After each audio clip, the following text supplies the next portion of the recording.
Christopher Simmons, at the age of 17, committed first-degree murder. He was arrested and found guilty. Later, his execution date was set. But Simmons appealed the court by saying that the execution of a minor is cruel and unusual punishment. This court finally found its way to the Supreme Court in 2005. The question that the court was facing was whether the execution of a minor is actually considered to be cruel and unusual. In a 5-4 decision, the court found that with today's standards of decency, the execution of a minor is in fact cruel and unusual.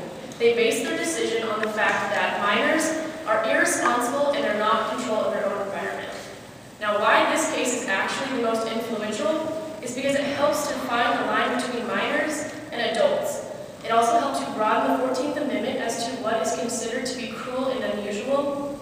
And this case is also very influential because it helped to save minors' lives who were actually found to be guilty, and they should be given the death penalty, but because of their age, they were actually saved.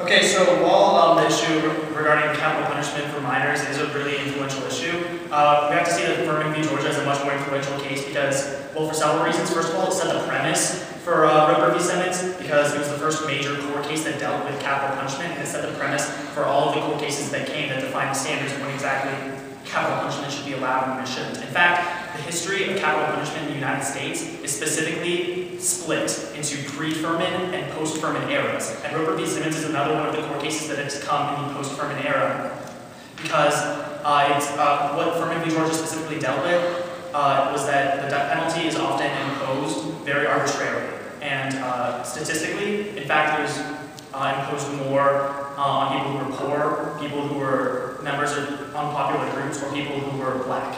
And so not only does it deal with cruel and unusual punishment under the 8th Amendment, but Furman v. Georgia also deals a lot with equal protection under the 14th Amendment, and it deals with potential racism in violation of the 14th Amendment and just in general unequal, like not giving everybody equal protection under the 14th Amendment. So while it's really important that in certain instances, such as when there are minors involved, that the death penalty isn't given, really the fact that the Supreme Court decided that we need to severely limit the death penalty, that happened in Furman v. Georgia when the Supreme Court said that the death penalty is the biggest punishment you can give to someone and we need to restrict it.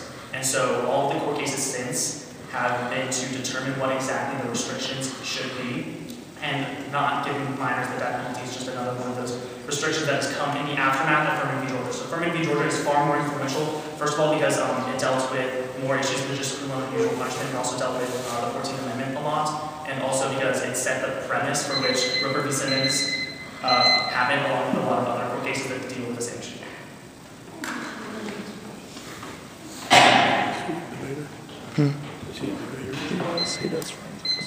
Okay, why I believe my court case is more influential is because of the protection that it gives to minors. How many people in here by a show of hands are 17? Okay, now you guys could go out and you could commit murder. And you would be found guilty, but you would not be given an execution date. Now I'm not saying that that's right or wrong, but it's pretty influential.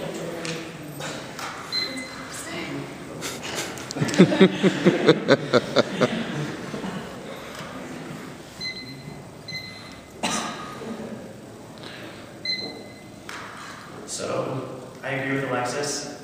I think it's very influential that minors should not be given the death penalty, but Roper v. Simmons came as a result of Furman v. Georgia, and there are far more things that have come from Furman v. Georgia as well. Roper v. Simmons is just one thing on the list of many that stemmed from the court case Furman v. Georgia. Another one was Greg v. Simmons, which also Greg v. Georgia, which also dealt with when the death penalty should be allowed and when it shouldn't be. And so really, Roper v. Simmons is just kind of a result of Furman v. Georgia, and so that's why I think my court case is the most influential.